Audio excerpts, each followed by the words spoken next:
ગુજરાત જેવા વિકસિત રાજ્ય, પ્રગતિશીલ, વાયબ્રન્ટ ગુજરાત આવી વાતોના દાવા કરતી ભાજપાના ભ્રષ્ટ શાસકોના પાપે ફરી એક વખત ગુજરાતને શર્મસાર કરે તેવી ઘટના બની છે।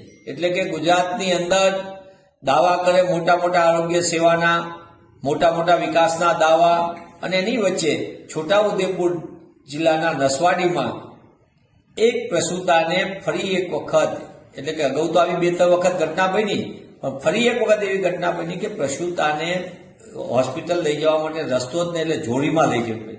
કેટલી બધી ગંભીર ઘટના, અને સરકારમાંથી કોઈ બોલવા તૈયાર નથી।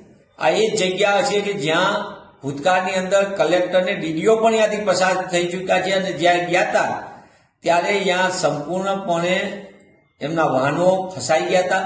તેમ છતાં એ વિસ્તારમાં રસ્તો સુધારવાને બદલે સરકારે ગામને જ પોતાની પ્રગતિના યાદીમાંથી કાઢી મૂક્યું હોય તેવું દેખાય છે, ને એના કારણે જ આ પ્રકારની ગંભીર ઘટના બની છે। આ સમગ્ર ઘટના માટે, આ અમાનવીય ઘટના માટે ભાજપાની અસંવેદનશીલતા છે। સરકારની ગરીબ વિસ્તારને, ખાસ કરીને આદિવાસી વિસ્તારને અન્યાય કરવાની નીતિ ફરી એકવાર ઉજાગર થઈ છે। ત્યારે હું આપના માધ્યમથી માંગ કરું છું કે સરકારમાં થોડી પણ શરમ હોય તો કરોડો રૂપિયાની વિકાસની યોજના જાહેર કરે છે, નાણાં જાય છે ક્યાં?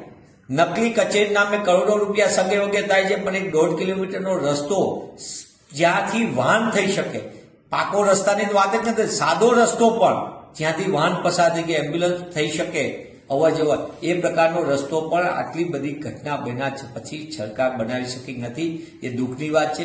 ત્યારે કોંગ્રેસ પક્ષ તરીકે અમે માંગ કરી છે કે આવા અંતરિયાળ વિસ્તાર, જ્યાં એમ્બ્યુલન્સ નથી પહોંચતી, એવા વિસ્તારમાં પણ સરકાર સાદો રસ્તો, પ્રધાનમંત્રી સડક યોજનામાં બનાવ્યો, ગ્રામ સડક યોજનાનો પ્રોજેક્ટ છે, સરકાર દાવા કરે છે કરોડ રૂપિયાના આદિવાસી વિસ્તારના કલ્યાણ માટેના, એ નાણાંનો ઉપયોગ કરે। જિલ્લા પંચાયત, તાલુકા પંચાયત, રાજ્ય સરકાર અને કેન્દ્ર સરકાર તમામ જગ્યાએ 4 એન્જિનની ભાજપ સરકાર, તો આ વિકાસના નાણાં જાય છે ક્યાં? આનો પણ જવાબ ભાજપા સરકારે આપવો જોઈએ। દુઃખ સાથે કહેવું પડે કે સરકાર શું રાહ જોવે છે કે કોઈનું મોત થાય? સરકાર રાહ જોવે છે કે કોઈ ગરીબ આદિવાસીનું મોત થાય પછી જ સરકાર એ જગ્યાએ વ્યવસ્થા કરશે? સરકારે આ બાબતે તત્કાલીન આ કાર્યક્રમમાં ક્યાંય પણ વ્યવસ્થામાં આ રસ્તો બનાવવો જોઈએ।